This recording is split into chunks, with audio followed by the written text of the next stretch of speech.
யாழ் மாவட்டத்திலே தற்போது டெங்கு நோயின் பரம்பல் கட்டுப்பாட்டிலே இருக்கின்றது. இந்த வருடத்தின் இதுவரையான காலப்பகுதியிலே யாழ்ப்பாண மாவட்டத்திலே 937 நோயாளர்கள் டெங்கு நோயினாலே பாதிக்கப்பட்டிருக்கின்றார்கள். இந்த வருடத்தின் இதுவரையான காலப்பகுதியிலே யாழ்ப்பாண மாவட்டத்திலே டெங்கு நோயினாலே எந்த ஒரு இறப்பும் பதிவு செய்யப்படவில்லை. இருப்பினும் தற்போது யாழ்ப்பாண மாவட்டத்திலே பருவ பெய்ச்சி மழை பெய்ய ஆரம்பித்திருக்கின்றது. இதற்கு பின்னர் இந்த டெங்கு நோயின் பரம்பல் தீவிரமாக பரவ வாய்ப்பிருக்கின்றது. எனவே இந்த காலப்பகுதியிலே டெங்கு கட்டுப்பாட்டு நடவடிக்கைகளை தீவிரப்படுத்த வேண்டிய ஒரு தேவை ஏற்பட்டிருக்கின்றது. அந்த அடிப்படையிலே யாழ்ப்பாண மாவட்டத்திலே மாவட்ட மட்டத்திலே இந்த டெங்கு கட்டுப்பாட்டு நடவடிக்கைகளை ஒருங்கிணைக்கின்ற நோக்கிலே மாவட்ட மட்ட டெங்கு தடுப்பு குழு கூட்டம் அரசாங்க அதிபர் தலைமையிலே கடந்த செப்டம்பர் 4 இடம்பெற்றது.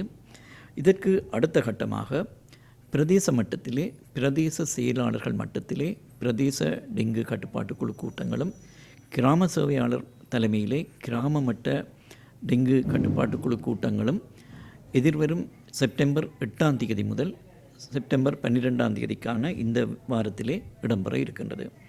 இதற்கு அடுத்த கட்டமாக பொதுமக்கள் மத்தியிலே இந்த டெங்கு நோய் பற்றிய விழிப்புணர்வை ஏற்படுத்தும் நடவடிக்கைகளை நாங்கள் மேற்கொள்ள இருக்கின்றோம். அந்த அடிப்படையிலே எதிர்வரும் செப்டம்பர் 14 யாழ்ப்பாண மாவட்டத்திலே சகல வணக்கத்தலங்களிலும் இந்த பொதுமக்களுக்கான விழிப்புணர்வு நிகழ்வுகள் ஏற்பாடு செய்யப்பட்டிருக்கின்றன. அதே போன்று எதிர்வரும் செப்டம்பர் 15 திங்கட்கிழமை யாழ் மாவட்டத்தில் உள்ள சகல அரச நிறுவனங்களிலும் டெங்கு விழிப்புணர்வு நிகழ்வுகள் ஏற்பாடு செய்யப்பட்டிருக்கின்றன. அதே போன்று எதிர்வரும் செப்டம்பர் 16-17 யாழ் மாவட்டத்தில் உள்ள சகல பாடசாலைகளிலும் இந்த டெங்கு விழிப்புணர்வு நிகழ்வுகளை நாங்கள் ஏற்பாடு செய்திருக்கின்றோம்.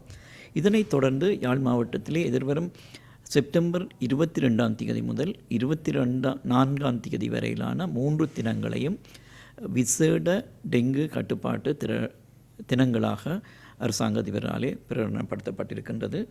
இந்த காலப்பகுதியிலே சகல வீடுகள், வேலைத்தலங்கள், கல்வி நிறுவனங்கள், வர்த்தக நிலையங்கள், பொது இடங்களிலே சிரமதான அடிப்படையிலே டெங்கு நோயை உற்பத்தியாகின்ற இடங்களை ஒழிக்கின்ற சிரமதான பணி இடம்பெற வேண்டும். இந்த காலப்பகுதியிலே சுகாதார வைத்திய அதிகாரிகளின் ஏற்பாட்டிலே மேற்பார்வை குழுக்கள் உங்களது வீடுகள், வேலைத்தலங்கள், கல்வி நிறுவனங்கள், வர்த்தக நிலையங்களை பார்வையிட இருக்கின்றார்கள். இந்த குழுக்களிலே சுகாதார திணைக்கள உத்தியோகத்தர்களோடு இணைந்து பிரதேச செயலக, உள்ளூராட்சி மன்ற உத்தியோகத்தர்களும் போலீஸ் திணைக்கள உத்தியோகத்தர்களும் இந்த குழுக்களிலே இணைந்து மேற்பார்வையிலே ஈடுபட இருக்கின்றார்கள். நாங்கள் வினயமாக அன்பான பொதுமக்களை கேட்டுக்கொள்கின்றோம். உங்கள் வீடுகளை சுற்றி பாருங்கள். உங்களுடைய வீட்டு வளவினை சுற்றி பார்த்து உங்களுடைய வேலைத்தலங்களை பார்த்து அங்கே டெங்கு நோய் உற்பத்தியாகக்கூடிய நுளம்புகளை உற்பத்தியாகக்கூடிய இடங்கள் இருந்தால் அவற்றை அழித்து இந்த டெங்கு நோயை கட்டுப்படுத்துவதற்கு ஒத்துழைப்பு வழங்குமாறு அனைவரையும் அன்போடு கேட்டுக்கொள்கிறோம்.